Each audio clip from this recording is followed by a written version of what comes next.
Good afternoon to comrade educators of all levels. Good afternoon to ladies and gentlemen of the listening and viewing public of Trinidad and Tobago. TTUTA thanks you for taking the time this afternoon to tune in to our brief press conference on this very critical matter. And we really appreciate your support as educators. We want to say thank you to all educators who have worked so hard during this term. And what we want to do this afternoon is just share some concerns that we as TTUTA have as the representative majority union. We are joined by our national officers, elected and appointed, our industrial relations officers, and by our colleagues of the NAPSPA, the Primary Schools Principals Association, the president, Ms. Carleen Hayes, and the 63C speak to the fact that you have to discuss with the RMU all matters pertaining and affecting members and the education system. So when this document, which is a draft, is sent out on Friday evening, and TTUTA is asked to come to a meeting with other stakeholders on Monday evening, as in today, obviously there's no time for collaboration. There's no time for discussion and consultation with members. That is a bit disrespectful. It's a point that TTUTA has made before. We are not obstructionists. Our business is promoting the cause of education, ensuring the welfare of educators, but also seeking the interest and ensuring equality for all students at all levels. So it cannot be that TTUTA is expected to bear this disrespectful invitation and just show up for a meeting on Monday without having consultation with members. We are saying this document should have been drafted from the get-go with TTUTA's input, so that anything going out should have had input from TTUTA, input from principals, etc., etc. Ministry didn't even have the courtesy to invite TTUTA to a focus group meeting, which was held on Monday, 14th June. So how can you expect us now to come to a meeting and say we are okay with giving feedback on a document that we have no information on? Our point is, as the RMU, there has to be consultation before we get to here. It may be a trend with the government where you disregard unions and you disregard the right of unions to represent workers. But allow me very quickly to draw a parallel.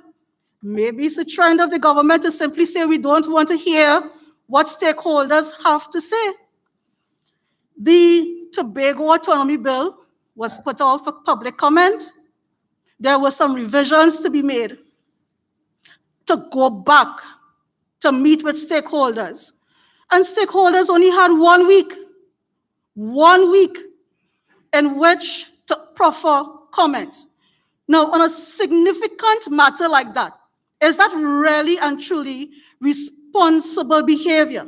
Is that giving room for democratic governance?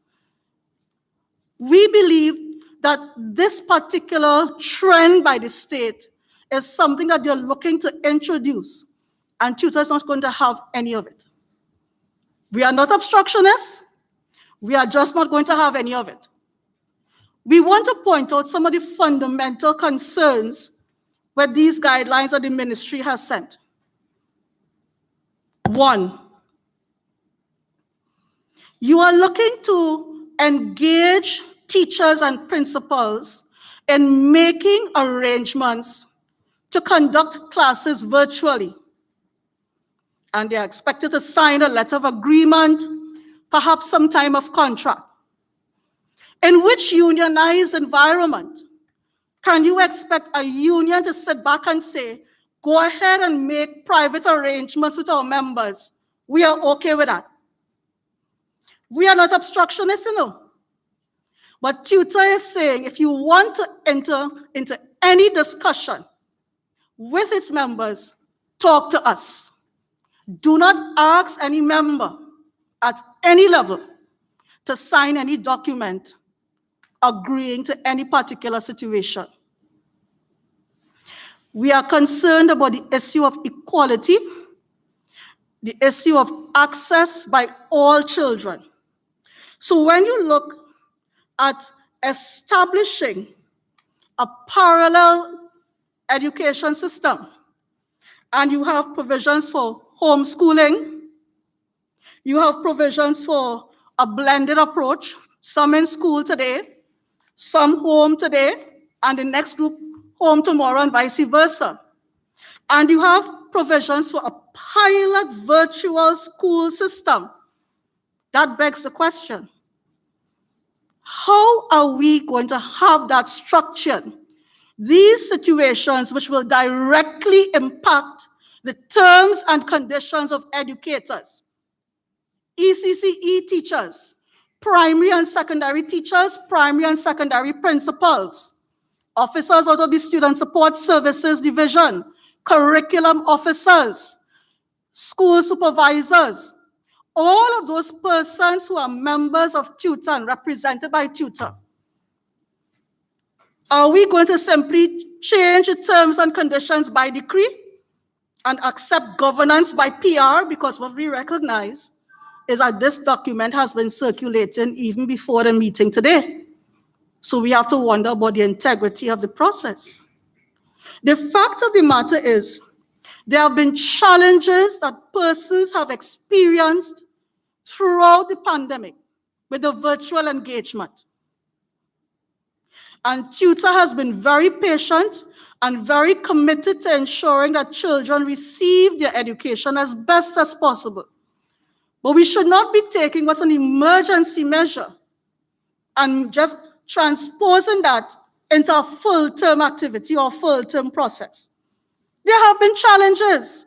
If you talk to any educator, anywhere in Trinidad and Tobago, anywhere in the world, they will highlight a myriad of challenges.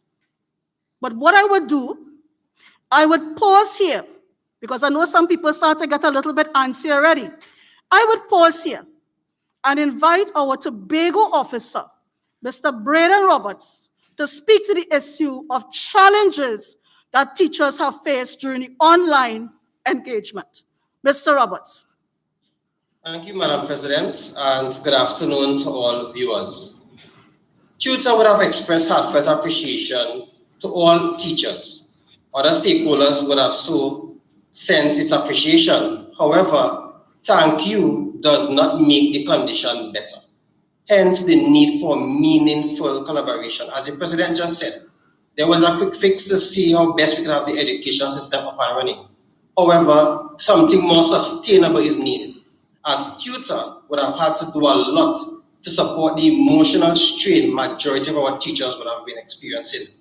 We would have offered mental health workshop, daily guidance to help teachers work with the various challenges and the situations they would have been facing on a daily basis. Teachers would have extended their working hours and their screen time exposure towards unrecommended hours. Teachers' sleep time would also have been significantly affected, resulting in the stresses, the increased stresses that they would have been experiencing.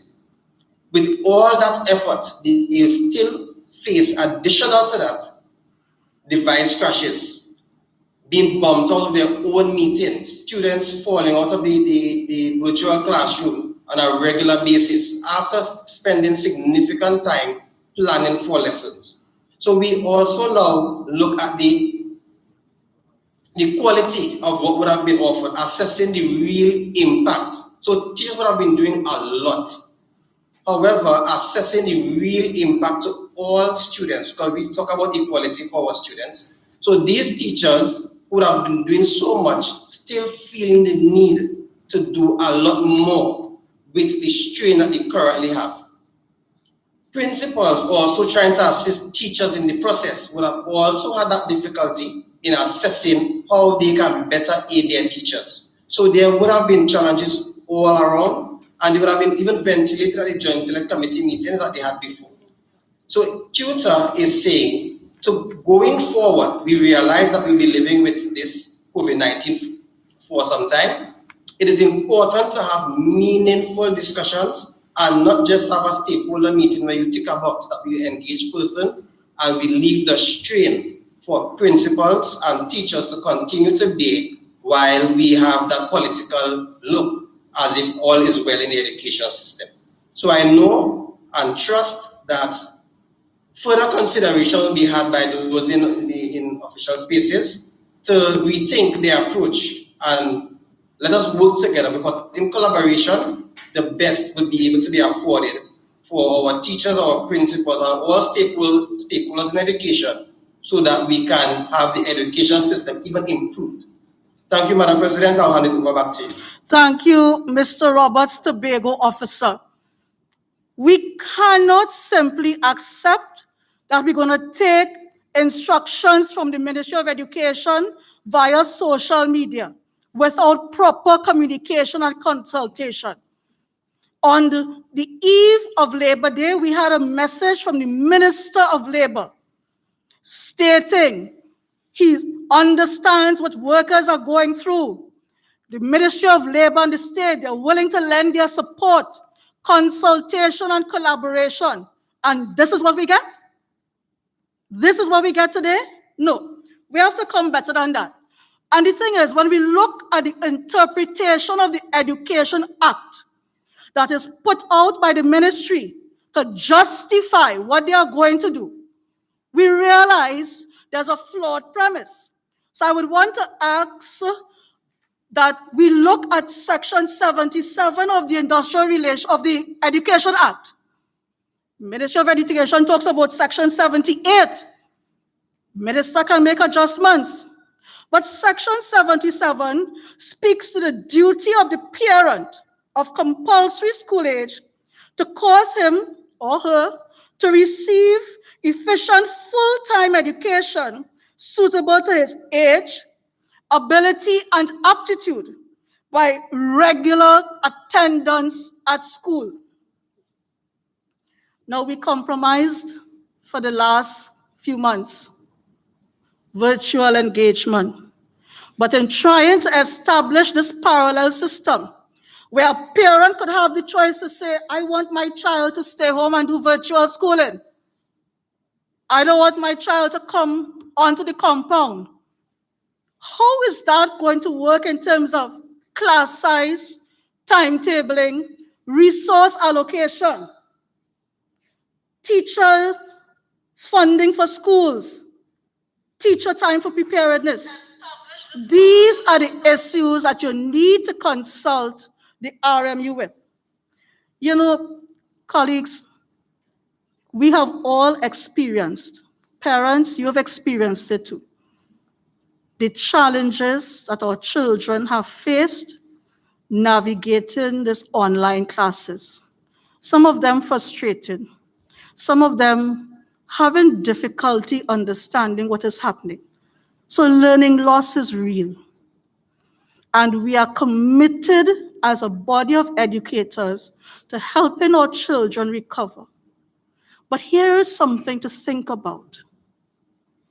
The Ministry of Education wants us as educators to do the analysis of learning loss, identify the gaps. With what resources? During the month of May, CARICOM launched a regional COVID-19 learning recovery strategy for member states. Officers from our local Ministry of Education were part of that project. And our local officers agreed to the fact a fundamental success point in terms of ensuring we mitigate learning loss is training for educators. If we don't have that, how are we going to be able to help these children? How are we going to be able to deal with the needs of our students? So TTUTA has some ideas we've been working on, and the TTUTA has some recommendations. First and foremost, we are not any stakeholder. Meet with TTUTA. And don't come and meet with TTUTA and say, well, I hear you say so and so, so we're meeting with you because. Because at the end of the day, TTUTA can very well say to its members, come September, what? September 7th? September 6th. This is our advice to you, all our members. I would just ask the first Vice President, Mr. Seals, to share at least 2 of the actions we've been taking over the last 2 months to show that we as TTUTA as well have our ideas for reopening. Mr. Seals.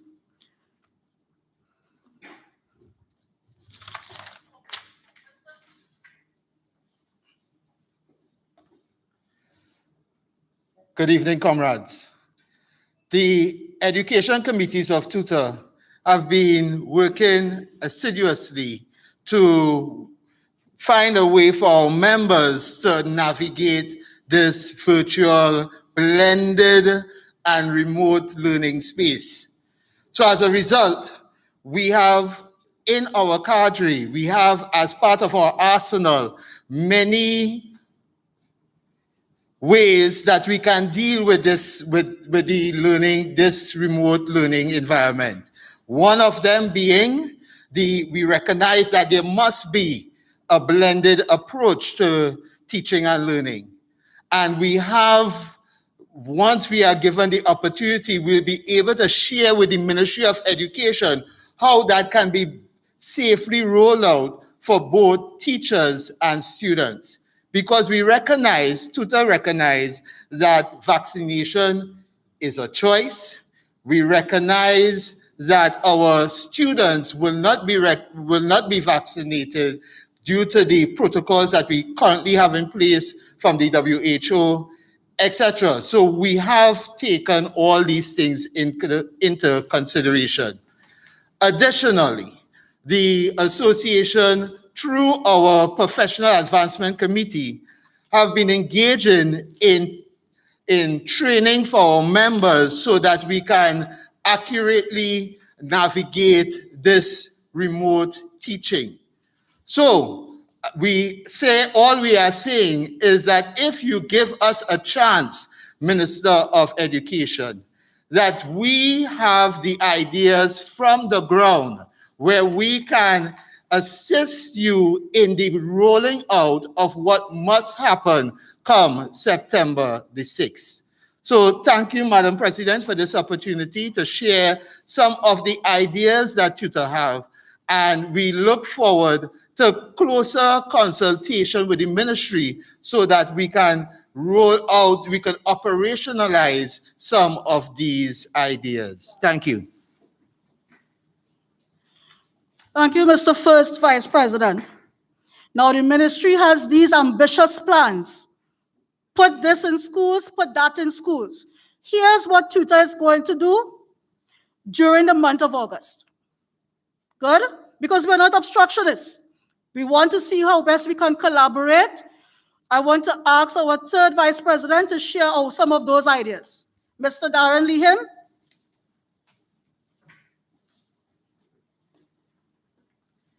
Thank you very much, Madam President. Good afternoon to all our followers and listeners on our network.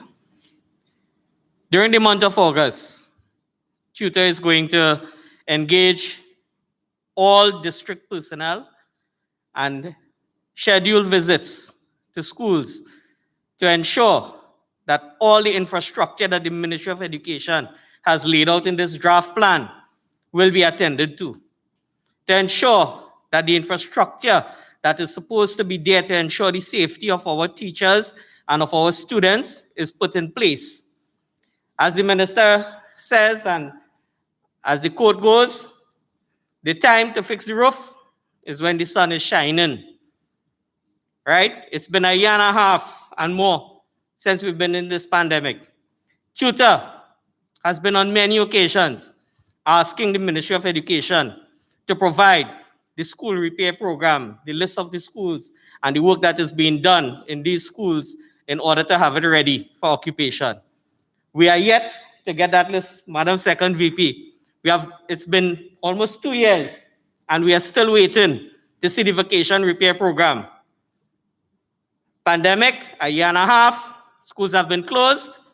We would like to see what is being done now to ensure the reopening of school come September 2021. What is being put in place? And we are going to engage, as I said, all our district personnel, all our tutor persons out there, district officials, to join us, visit those schools, take notes, see what is there, what is not there, and ensure that we put the pressure on the ministry, the Minister of Education, to ensure that what has to be done is done. Thank you very much. Thank you, Mr. Third Vice President. To demonstrate that we are speaking on behalf of not just a few educators, but a broader body, I would want to invite to share briefly the president of NAPSPA, Ms. Carleen Hayes, and then we will take some questions from viewers.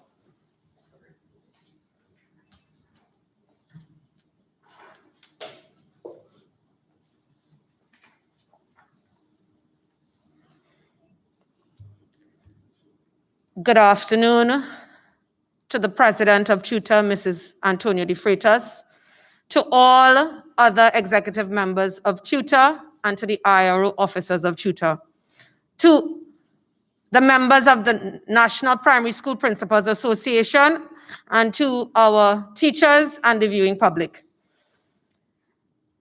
I come this afternoon in union with the Trinidad and Tobago Unified Teachers Association. The executive of the National Primary School Principals Association made its decision today that we will not be attending the stakeholders meeting this afternoon at 4 p.m. We are standing in union with our majority union tutor. We are saying we will not condone the disrespect that has been shown to NAPSPA and to the other stakeholders in giving us a matter of days.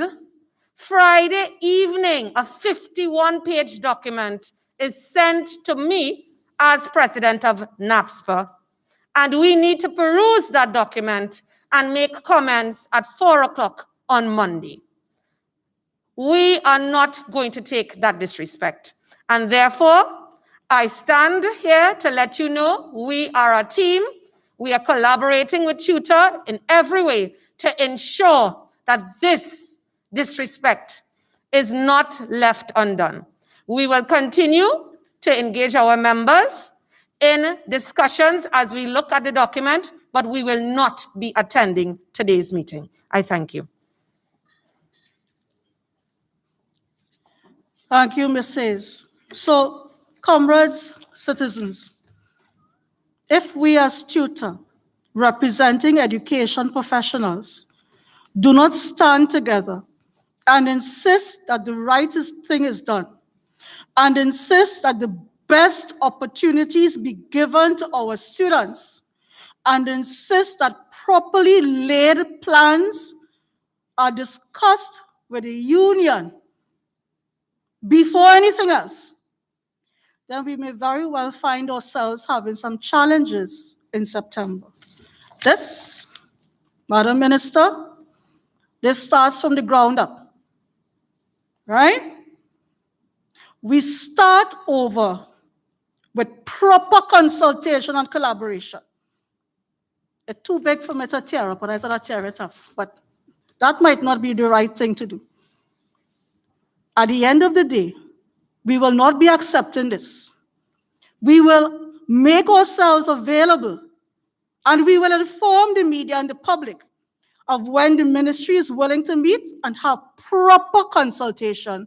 And we will inform the media and the public and our members of the outcome of those decisions. We stand together as united body of educators in the interest of our children of Trinidad and Tobago.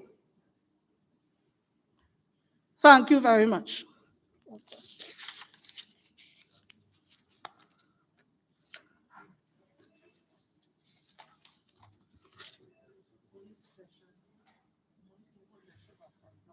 Sorry?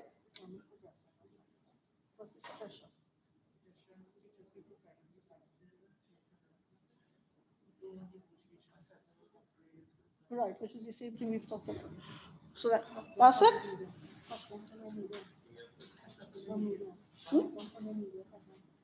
I want to thank, yes, you're trying to put on, thank you very much to the media for being present and sharing our press conference with the public of Trinidad and Tobago. Thank you very much.